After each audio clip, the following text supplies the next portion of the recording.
Hey everyone, welcome to Friday. Thanks for joining us for 9 News at Noon. I'm Matt Venezio. We'll start here. We're learning new details about a shooting yesterday on Columbus Dunn Drive. 18-year-old Cassidy Jackson has died from her injuries after being rushed to the hospital yesterday. We're told that Jackson was shot yesterday around 2 o'clock. Authorities say Palasia Banks was identified as a potential shooter and later turned herself into law enforcement officers. Now, she was booked into the East Baton Rouge Parish Prison on a first-degree murder charge. At 2:08 p.m. on January 8, 2026, an 18-year-old woman, Cassidy Jackson, was found suffering from a gunshot wound inside her home on Columbus Dunn Drive in Baton Rouge, Louisiana. Responding officers transported her to a regional hospital, where she later died from her injuries. According to police, the incident was domestic-related. Within hours, 19-year-old Palasia Banks turned herself into authorities and was booked on first-degree murder charges in connection with the shooting. Investigators allege Banks confronted Jackson at her residence after a social media dispute, forced her way inside, and a confrontation ensued before a shot was fired. Banks' account to detectives differs from witness statements, and the Baton Rouge Police Department continues to investigate the sequence of events, relationships between the parties involved, and whether additional charges or suspects may emerge as the case unfolds. Every case starts with evidence and ends with truth. We examine facts, not theories, details, not drama. This is Sunday Crime, where investigations speak for themselves. Subscribe now and stay updated as we uncover the facts behind every case. Cassidy Renee Jackson, born October 27, 2007, was an 18-year-old resident of Baton Rouge at the time of her death. Funeral services were scheduled for January 17, 2026, at Mount Pilgrim Baptist Church in Baton Rouge. Police identified Jackson as the individual found shot inside her home on Columbus Dunn Drive. Investigators classified the incident as domestic-related, indicating personal relationship dynamics were central to the events. Within hours of the shooting, law enforcement identified 19-year-old Palasia Banks of Baton Rouge as a suspect.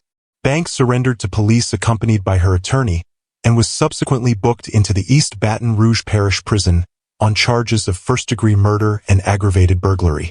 According to the arrest affidavit, Banks had traveled to Jackson's home earlier on the day of the shooting. Investigators allege Banks was accompanied by two unidentified males. The affidavit states Banks went to the residence to confront Jackson about a social media conflict, specifically that Jackson had blocked her on TikTok. Multiple sources indicate Jackson answered a knock at the front door of her Columbus Dunn Drive home. The arrest affidavit asserts that Banks and two males forced entry once Jackson answered. Police reports detail that Banks confronted Jackson directly about the social media block and questioned why Jackson had not responded to communications between noon and 1:30 p.m. on that same day. Jackson's response to these questions, if any, was not made public in the affidavit. During the confrontation, physical contact occurred between Banks and another woman present at the residence, described in police reports as Jackson's other girlfriend. This unnamed woman disengaged from the altercation to check on a child present in the home. Moments later, gunfire was reported. After the sound of a single gunshot, the other girlfriend returned to find Jackson on the floor suffering from a gunshot wound. Emergency services were called, and Jackson was transported to a hospital in critical condition before dying of her injuries. Following the shooting, law enforcement sources report that Banks and the two male companions left the scene in a vehicle registered to Banks and did not render aid to Jackson before departing. During a police interview, Banks told detectives she and Jackson had been involved in an intimate relationship for several months. She claimed that, upon attempting to confront Jackson inside the home, Jackson pushed her out of the residence and shut the door. Banks stated she then discharged her firearm through the closed door, striking Jackson. The other woman present at the scene, described as Jackson's current girlfriend, denied Banks' characterization of the parties' relationship. According to the affidavit, she indicated Banks and Jackson were not in a relationship, contradicting Banks' claims. Witness statements regarding how entry occurred and what triggered the gunshot diverge from Banks' account. Court and police documents highlight that Banks' alleged motivation for attending Jackson's residence was rooted in a dispute triggered by a social media action, Jackson blocking Banks on TikTok. Law enforcement sources note that online conflicts, especially among young adults with ready access to firearms, can escalate rapidly into real-world confrontations when combined with existing interpersonal tensions. The arrest affidavit emphasizes the TikTok block as a precipitating factor, describing Banks as seeking an explanation for both the social media block and Jackson's lack of phone response earlier that day. Police secured the Columbus Dunn Drive residence following the shooting.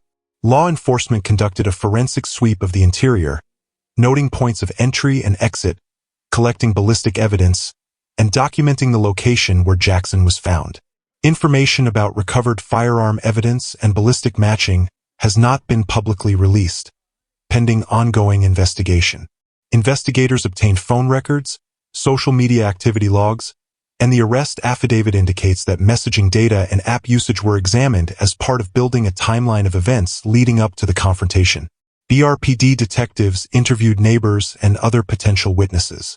Details about statements provided by neighbors or other individuals present at or near the residence at the time of the shooting have not been fully disclosed by authorities.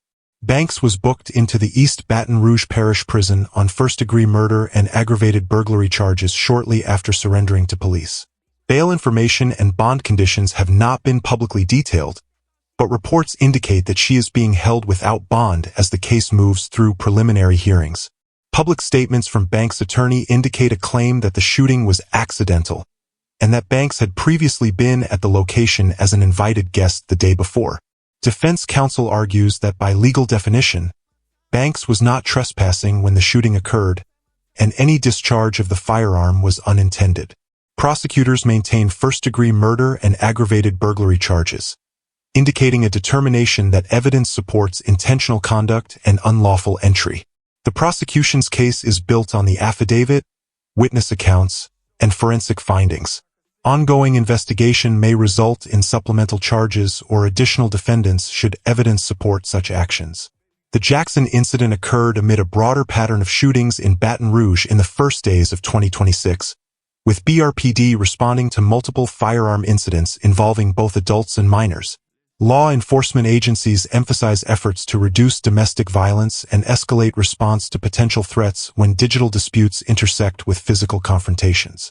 Police have urged anyone with additional information about the January 8th incident to contact the Violent Crimes Unit or Crime Stoppers, indicating the investigation remains active and open to new leads. As of the latest public reporting, the investigation into Jackson's death is ongoing. Examination of forensic evidence, alignment of witness testimony, and digital data analysis continue. Prosecutors and defense attorneys are engaged in pretrial procedures, and no trial date has been scheduled publicly. Law enforcement has not disclosed whether additional arrests are pending or under consideration. Facts verified. Case concluded. Justice is found in what remains proven. This is Sunday Crime until the next investigation. Subscribe for more verified stories and real criminal investigations.